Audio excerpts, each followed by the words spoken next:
Teman-teman manajemen kearsipan, kali ini saya akan melanjutkan materi. Kita masuk pada sistem penyimpanan arsip. Pada gambar yang tertera di depan, kawan-kawan, saya berikan ilustrasi. Ada dua buah filing kabinet. Semoga masih ingat, filing kabinet ini adalah lemari laci untuk menyimpan sebuah arsip, di mana kanan dan kiri ini kodenya mereka berbeda. Yang pertama, ini ada kode tentang bulannya, kemudian yang kedua di sini kode tentang tahunnya. Saya yakin kawan-kawan sudah sering melihat hal yang saya buat ilustrasi ini. Ya, karena saya mengambil ilustrasi, saya ambilkan yang sering muncul di beberapa tata usaha perkantoran.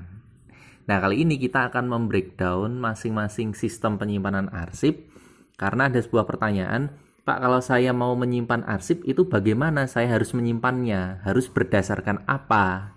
Nah, berdasarkan apa itu adalah berdasarkan sistem penyimpanan arsip yang terdiri dari 5 sistem.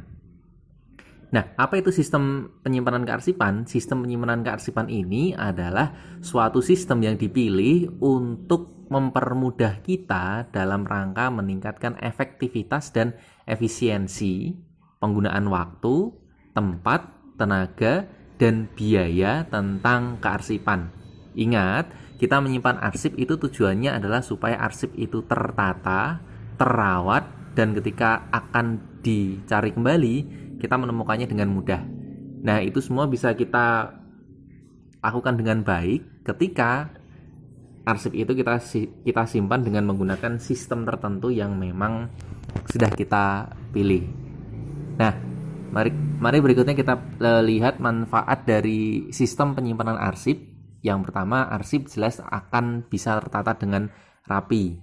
Yang kedua, karena dia tertata dengan rapi, maka ruang kerja itu nanti terasa lebih rapi, lebih efisien karena tidak ada kertas-kertas yang menumpuk atau dibiarkan tergeletak begitu saja hingga teronggok menjadi sebuah hampir seperti kertas yang tidak berguna, seperti itu. Kemudian untuk yang ketiga, jelas arsip itu tidak akan hilang, sehingga informasinya itu dapat terjaga. Hilang artinya hilang secara fisik maupun hilang secara informasinya. Informasi bisa hilang itu karena arsipnya itu rusak barangnya atau bendanya. Kemudian yang keempat, terkait dengan perawatannya itu lebih mudah dan juga pengawasannya lebih mudah. Karena kita bisa mengetahui siapa nanti yang menyimpan, siapa kemudian nanti yang meminjam, dan dimungkinkan juga mengetahui siapa nanti yang akan memusnahkan arsip tersebut.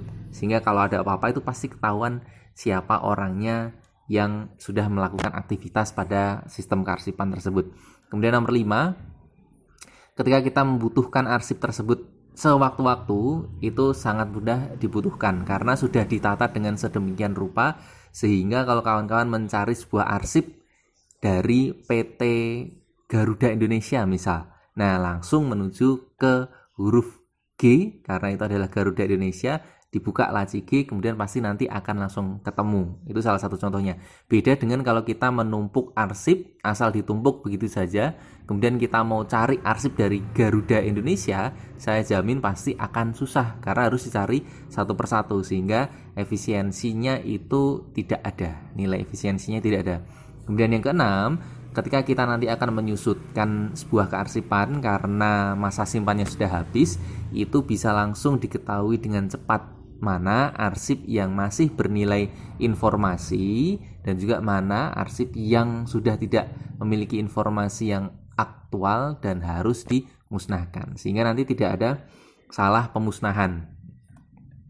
Nah, ini yang tadi saya mengatakan 5 sistem penyimpanan arsip itu ini masing-masingnya. Yang pertama itu adalah ada sistem abjad atau alphabetic filing system. Sistem abjad ini arsip ditata menggunakan urutan abjadnya.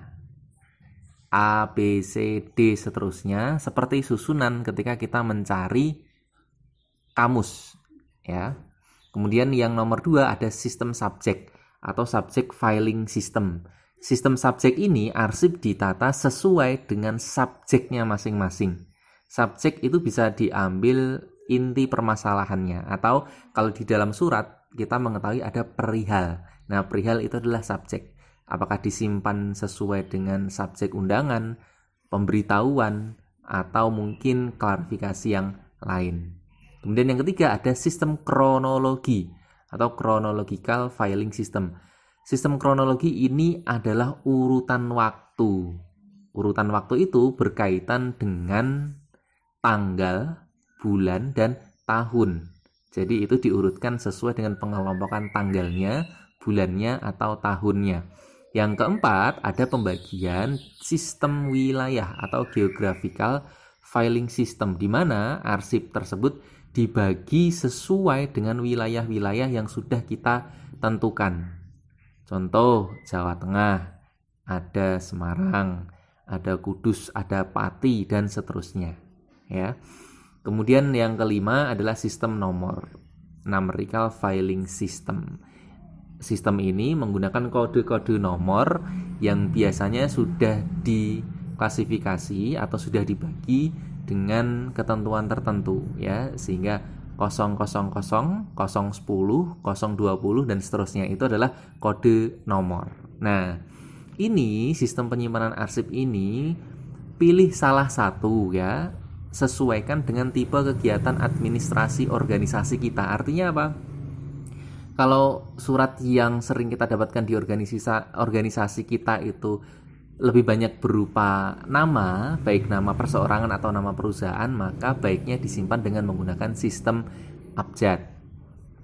Contoh lagi, kalau perusahaan kita itu lebih sering mengirimkan surat atau administrasi kita itu lebih sering berdasarkan wilayah pembagiannya, maka lebih efisien arsip yang kita simpan itu berdasarkan wilayah. Contoh adalah kantor pos. Kantor pos itu ketika nanti akan mendistribusikan surat itu pasti mereka akan membagi sesuai dengan wilayahnya masing-masing. Jadi bukan abjad, ya, lebih efektif pada pembagian wilayah. Nah, berdasarkan kriteria tersebut, kawan-kawan itu ketika ingin menerapkan sistem penyimpanan arsip ini, itu boleh pilih salah satu yang sesuai dengan karakteristik administrasi di organisasinya. Lalu, selain dipilih salah satu, teman-teman juga boleh kok untuk mengkombinasikan. Contoh, abjad dikombinasikan dengan subjek, itu boleh. Sesuai dengan kebutuhan, mana yang sekiranya paling efektif dan paling efisien. Pertama, saya akan membahas secara global dulu, secara keseluruhan. Yang pertama ini adalah sistem abjad. Sistem abjad ini adalah sistem yang paling sering digunakan di beberapa kantor atau tata usaha yang lain. Karena memang yang pertama, nama itu lebih mudah diingat oleh siapapun. Yang kedua, petugas ini menginginkan agar dokumen disimpan dari nama, karena memang yang mereka terima itu lebih banyak berdasarkan nama, baik itu nama perseorangan atau nama perusahaan. Nah, itu lebih gampang. Kemudian yang ketiga, dokumen itu nanti ketika ditanyakan ingin ditemukan kembali itu lebih sering diingat atau diminta dari namanya. Contoh, tolong dong saya ambilkan berkas dari PT Karunia Makmur di bulan Januari yang lalu. Nah, pasti nanti yang diambil adalah PT Karunia. Ya kan, itu lagi-lagi dengan menggunakan nama, sehingga yang dipilih sistem penyimpanannya adalah berdasarkan nama. Yang keempat, jumlah langganan yang berkomunikasi itu banyak dan biasanya lebih mudah memang menggunakan nama. Itulah kenapa sistem abjad itu lebih banyak dipilih. Ini adalah sebagai gambaran, kawan-kawan, sistem abjad itu nanti kalau sebelah kanan kawan-kawan melihat ada filing kabinet. Filing kabinet ini nanti akan dibagi per lacinya dari huruf A sampai Z. Nah, tergantung, kebetulan ini contohnya adalah ada menggunakan 4 laci. Filing kabinet ini memiliki 4 laci, kemudian A sampai Z itu dibagi dengan rata. Tapi kalau teman-teman itu sekiranya satu laci ini kok terlalu banyak dari A sampai F, ya, diambil contoh saya hanya menggunakan A sampai D saja, Pak. Boleh, silakan. Tetapi ingat, konsekuensinya adalah kita harus menyediakan filing kabinet sesuai dengan jumlah alfabet yang kita tentukan. Jadi ada A sampai Z itu semuanya tercover. Otomatis kalau A sampai D saja hanya 4 abjad, maka ini dibutuhkan lebih dari satu filing cabinet yang berlaci 4 gitu ya teman-teman. A, F, G, L, M, R, S sampai Z ini adalah semua abjad yang sudah dibagi ya rata sesuai dengan 4 laci. Nah, ingat kita kemarin mempelajari ada guide, kemudian ada hanging folder ya, dimana guide itu adalah pembatas, hanging folder itu adalah map gantung yang dalamnya nanti akan kita isi suratnya. Contoh, laci pertama ini kodenya A sampai F. Otomatis kalau laci ini saya buka, nanti ada guide atau pembatas, ingat ya, guide A sampai guide F. Di dalam guide A ini isinya adalah hanging folder dari mulai AA, AB sampai AZ. Sudah sampai AZ, maka masuk di guide atau pembatas B. Nah, pelan-pelan kawan-kawan pahami ini. Ingat, filing cabinet itu nanti pasangannya dalam sebuah laci itu pasti nanti akan ada guide dan ada hanging folder. Ya, pelan-pelan nanti pahami itu. Kalau ilustrasi saya, guide A itu pasti nanti isinya adalah map atau hanging folder atau map gantung semua huruf A. Jadi mari kita beralih ke gambar saya yang paling kiri. Itu guide A, isinya pasti nanti ada nama Adi Susanto, ada Arjuna PT, ada Arya Samidun, ada Azikro CV. Ya kan? Ini semuanya A. Urut dari mulai AA, AB, AC sampai AZ. Kalau sudah sampai AZ, maka dia habis. Langsung beralih ke guide atau pembatas B. B itu mulai dari BA, BB, BC sampai BZ. Begitu seterusnya ya. Nah, teman-teman nanti mungkin ada yang bertanya, Pak, ini kok Arjuna PT, Azikro CV? Untuk sistem penyimpanan arsip berdasarkan abjad, cara kita membagi abjadnya itu nanti dibagi-bagi. Kalau nama orang itu dibalik seperti kalau teman-teman itu menuliskan daftar pustaka ya. Tapi kalau perusahaan itu tidak ditulis PT Arjuna, CV Azikro itu tidak. Tapi Arjuna, PT yang nanti dijadikan kode adalah AR ini, Arjuna. Azikro berarti AZ. Alasannya adalah kalau semua kita simpan, contoh semua semisal adalah PT Garuda Indonesia, PT Arjuna, PT Mulia Bakti dan PT-PT yang lain. Kalau kita simpan hanya menggunakan kode PT, maka yang penuh itu hanya laci P saja. Yang lain itu nanti rata-rata kosong, gitu ya. Sehingga yang paling mudah adalah perusahaan itu dibalik. Nah, bentuk perusahaannya itu di belakang. Yang dijadikan kode ini namanya Arjuna, AR, AZ. Begitu seterusnya.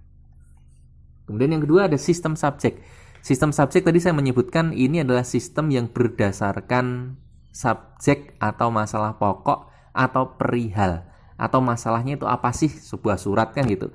Ingat kalau kita membuat pengklasifikasian, tingkatannya itu ada 3. Tingkatan yang pertama itu adalah masalah utama, itu lebih luas, itu kita gunakan untuk nama laci. Langsung teman-teman lihat ilustrasi gambar yang saya berikan di sisi sebelah kanan ini ya. Kalau tingkat pertama itu nama lacinya, sehingga nama laci pertama ini adalah laci kepegawaian, laci kedua keuangan, laci ketiga pemasaran. Kemudian tingkat kedua itu ada sub masalah guide-nya. Ingat ya, guide itu pembatas. Guide kepegawaian isinya nanti guide-nya pasti masalah cuti, masalah personalia, dan masalah yang lain-lain. Pokoknya yang masih berkaitan dengan masalah kepegawaian itu dijadikan satu. Ada cuti, atau misal ada personalia, ada izin, dan lain-lain lah pokoknya. Nah, kemudian di dalam guide cuti itu ada hanging folder ya, tingkat 3. Cuti kan macam-macam, ada cuti melahirkan, cuti sakit, cuti tahunan. Nah, kalau semisal saya nanti mau mencari, tolong saya carikan arsipnya si Ardi dia kemarin tanggal 3 Februari cuti sakit katanya, tolong dong ambilkan kan gitu. Karena saya mau ambil arsip tentang cuti sakit, berarti saya langsung menuju ke laci kepegawaian, guide cuti, hanging folder cuti sakit, begitu. Kemudian kalau untuk sistem kronologi, tadi saya mengatakan kronologi ini adalah urutan waktu, di mana urutan waktu itu ada tanggal, bulan, dan tahun, ya. Nah, ini pun juga sama, kita menggunakan 3 tingkatan, tergantung kita mau pakai yang mana, per bulan atau per tahun, ya. Saya ambil contoh yang pertama, kalau kita menggunakan yang per bulan, otomatis nanti laci Januari kita buka, guide-nya itu ada berapa? Ada sebanyak tanggal Januari, ya, atau guide-nya itu ada 4, kita bagi per minggu, minggu pertama, minggu kedua, dan minggu ketiga, dan minggu keempat, tergantung kita nanti mau pakai yang mana. Kalau nanti kita mau menggunakan yang tahun, kita ambil ilustrasi yang kanan, berarti teman-teman nanti kita buka tahun 2009 lacinya, guide-nya pasti akan ada 12 itu dari mana? 12 adalah jumlah bulannya, guide Januari, guide Februari, sampai guide Desember. Guide Januari isinya itu nanti ada hanging folder sebanyak 30 atau 31, sebanyak tanggal yang ada dalam bulan Januari tersebut. Nah, ini gambarannya ya, nanti akan kita bahas lebih dalam. Yang keempat ada sistem wilayah. Sistem wilayah ini sama seperti sistem subjek, hanya saja pembagiannya itu bukan wilayahnya, tapi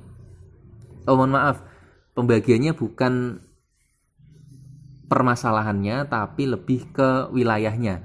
Saya ambil contoh sebelah kanan, langsung teman-teman lihat, laci pertama saya berikan nama Jawa Tengah, laci kedua Jawa Timur, laci ketiga Jawa Barat. Jawa Tengah, laci pertama kalau saya buka isinya nanti adalah kota-kota yang ada di areal Jawa Tengah. Jadi ada Semarang, Kendal, Kudus, Pati, Jepara, semuanya. Nah, kita lihat sini yang ada di sebelah kiri, Jateng, Jawa Timur, Jawa Barat, ini adalah nama lacinya. Kemudian kota-kotanya ini itu akan menjadi nama guide-nya. Ketika guide Semarang saya buka, pasti nanti akan ada hanging folder pembagiannya Semarang Utara, Semarang Selatan, Semarang Timur, Barat, dan Tengah. Jadi ini adalah pembagian per kecamatannya misal, ya kan? Nah, Jawa Tengah, lalu kemudian kotanya dibagi lagi per kecamatan misal. Nah, itu adalah sistem wilayah. Yang nomor 5 terakhir ini adalah sistem nomor. Sistem nomor dibagi ada beberapa, ada nomor DW, nomor seri atau nomor urut, kemudian nomor terminal digit.